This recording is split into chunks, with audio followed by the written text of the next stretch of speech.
আসসালামু আলাইকুম ওয়া রাহমাতুল্লাহি ওয়া বারাকাতুহু। কেমন আছেন সবাই?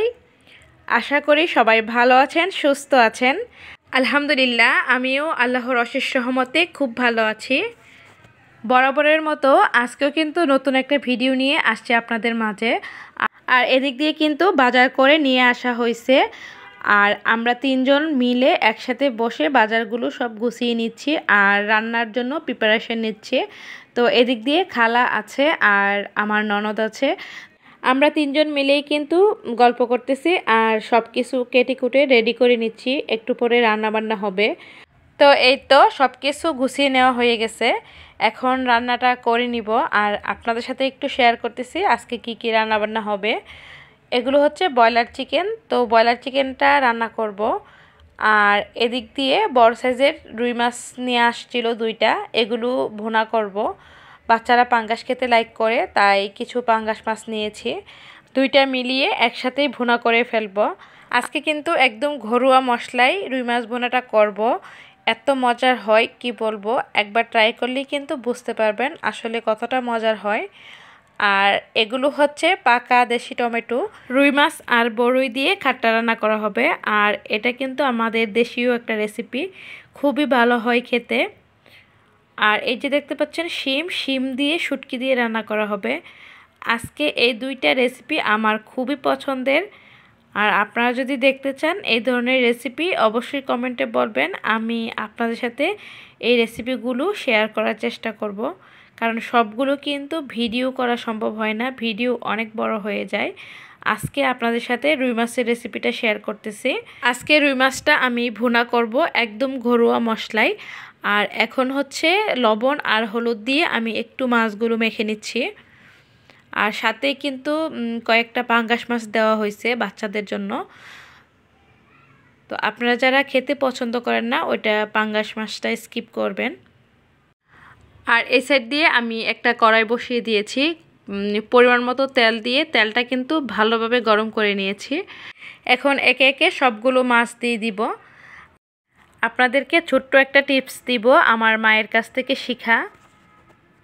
আপনারা যখন মাছ ভাজতে যাবেন কড়াইতে, তখন কিন্তু ভালোভাবে কড়াই এবং তেল গরম করে নেবেন, এমনভাবে গরম করবেন যেন একটু ভালোভাবে গরম হয়।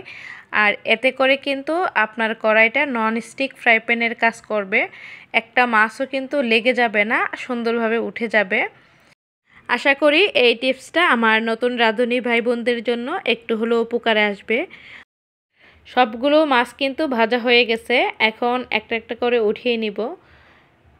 আর একটা মাছও কিন্তু লেগে যায়নি, সুন্দরভাবে ভেজে নিয়েছি।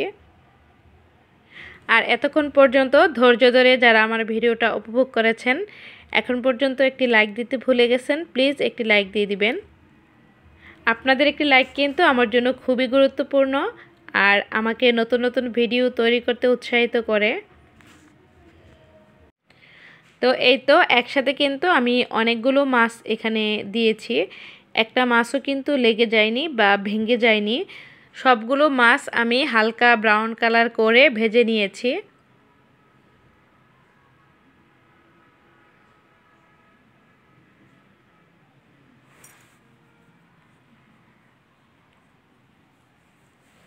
এই পর্যায়ে আমার সবগুলো মাছ কিন্তু সুন্দরভাবে ভাজা হয়ে গেছে।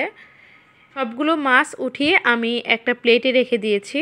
আর এখন মাছ ভাজা তেলের মধ্যেই দিয়ে দিব পেঁয়াজ কুচি। পেঁয়াজ কুচি একটু বাড়িয়ে দিতে হবে এই মাছ বোনার ক্ষেত্রে। এখানে আমি প্রায় 2 কাপ পরিমাণ পেঁয়াজ কুচি দিয়েছি। এখন হচ্ছে নেড়ে চেড়ে পেঁয়াজগুলোকে হালকা ব্রাউন কালার করে নিতে হবে। বেশি কড়া করে পেঁয়াজগুলো ভাজতে যাব না, এতে করে কিন্তু মাছ বোনাটা খেতে ভালো লাগবে না।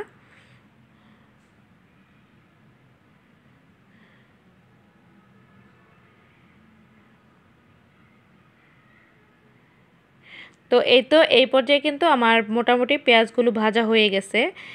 এখন দিয়ে দিব 2টা পাকা টমেটো কিউব করে কেটে রাখা। এখন হচ্ছে পেঁয়াজগুলোর সাথে টমেটোগুলো একটু ভেজে নিতে হবে। আর ভাজতে ভাজতে এক পর্যায়ে টমেটোগুলো কিন্তু সুন্দরভাবে গলে যাবে। এই পর্যায়ে কিন্তু বেশ নরম হয়ে গেছে টমেটোগুলো। আমি খুন্তির সাহায্যে এখন একটু চেপে চেপে মিক্সড করে নিচ্ছি। মিক্সড করে নেওয়া হয়ে গেছে। এখন দিয়ে দিব পরিমাণ মতো পানি মশলা কষানোর জন্য। দিয়ে দিব হাফ টিস্পুন রসুন পেস্ট, আর দিব হলুদের গুঁড়া হাফ টেবিল চামচ, পরিমাণ মতো মরিচের গুঁড়া, আপনারা ঝালটা যে যার মতো দিবেন পছন্দ অনুযায়ী। দিয়ে দিলাম হাফ টেবিল চামচ ধনিয়ার গুঁড়া, লবণ দিব হাফ টেবিল চামচ, সামান্য পরিমাণে ভাজা জিরার গুঁড়া সুন্দর একটা স্মেলের জন্য, আর সবশেষে কাঁচামরিচ ফালি দিয়ে মশলাটাকে একটু ভালোভাবে কষিয়ে নিতে হবে। এই পর্যায়ে কিন্তু খুব সুন্দরভাবে টমেটোটা গলে গিয়েছে, আর মশলাটাও কিন্তু খুব সুন্দরভাবে কষানো হয়ে গেছে। আমি আজকে যে প্রসেসে মাছটা ভুনা করতেছি, আপনারা চাইলে কিন্তু যে কোনো বড় মাছ এইভাবে করে ভুনা করবেন, খেতে কিন্তু খুবই মজা হয়। তো এই তো কথা বলতে বলতে কিন্তু আমার মশলাটা সুন্দরভাবে কষানো হয়ে গেছে। এখন আমি সবগুলো মাছ দিয়ে দিব। আর আমি কিন্তু সবসময় চেষ্টা করি ঘরোয়া রান্নাবান্নার ভিডিওগুলো আপনাদের সাথে শেয়ার করতে। আমি যখন ঘরে রান্নাবান্না করি আমার পছন্দের রান্নাগুলো আপনাদের সাথে শেয়ার করি। আপনাদের যদি ভালো লাগে চাইলে কিন্তু আমার চ্যানেলটাকে সাবস্ক্রাইব করে রাখতে পারেন। সাবস্ক্রাইব করে অবশ্যই পাশে থাকা বেল আইকনটি ক্লিক করে দিবেন। এতে করে আমি যখনই নতুন ভিডিও আপলোড করব সবার আগে নোটিফিকেশন যাবে আপনার কাছে, আর আপনার ইচ্ছে হলেই কিন্তু আপনার প্রিয় চ্যানেলের ভিডিও দেখে নিতে পারবেন যখন ইচ্ছে তখন। তো এই তো কথা বলতে বলতে কিন্তু আমি ঝোলের পানিটা অ্যাড করে দিয়েছি।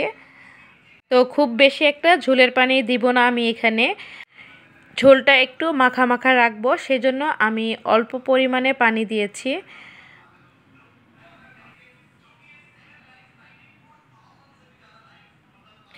এখন একটা ঢাকনা দিয়ে ঢেকে বেশ কিছুক্ষণ রান্না করব।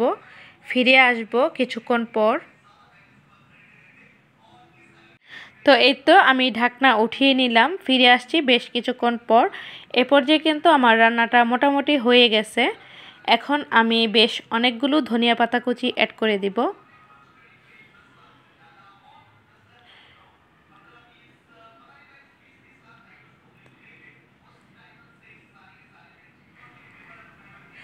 ধনিয়া পাতাটা দেওয়ার পর 1 মিনিটের মতো ঢাকনা দিয়ে ঢেকে রান্না করব, তারপর চুলা থেকে নামিয়ে ফেলব। খুব একটা দেরি করা যাবে না, ধনিয়া পাতা কুচি দেওয়ার পর 1 মিনিটের মতো চুলায় রেখে নামিয়ে ফেললেই বেশি ভালো হয়। এতে করে ধনিয়া পাতার স্মেলটা তরকারিতে ভালো করে মিলেমিশে যাবে, আর এই তরকারিটা খেতেও কিন্তু খুব বেশি ভালো লাগবে। তো এই তো আমার রান্নাটা কিন্তু পুরোপুরি কমপ্লিট হয়ে গেছে। এখন আমি চুলা থেকে নামিয়ে ফেলবো। এই মুহূর্তে কিন্তু আমি চুলাটা অফ করে দিয়েছি। আর তরকারিটা দেখতে এতটা লোভনীয় লাগতেছে কি বলবো, সামনাসামনি কিন্তু আরও ভালো লাগতেছে। আর আপনারা কিন্তু অবশ্যই ট্রাই করবেন একবার হলেও, আর আমাকে জানাবেন আপনাদেরটা কেমন হয়েছিল খেতে। আজকের মতো এখানেই বিদায় নিচ্ছি, দেখা হবে নতুন ভিডিওতে। সবাই ভালো থাকবেন, সুস্থ থাকবেন, আল্লাহ হাফেজ।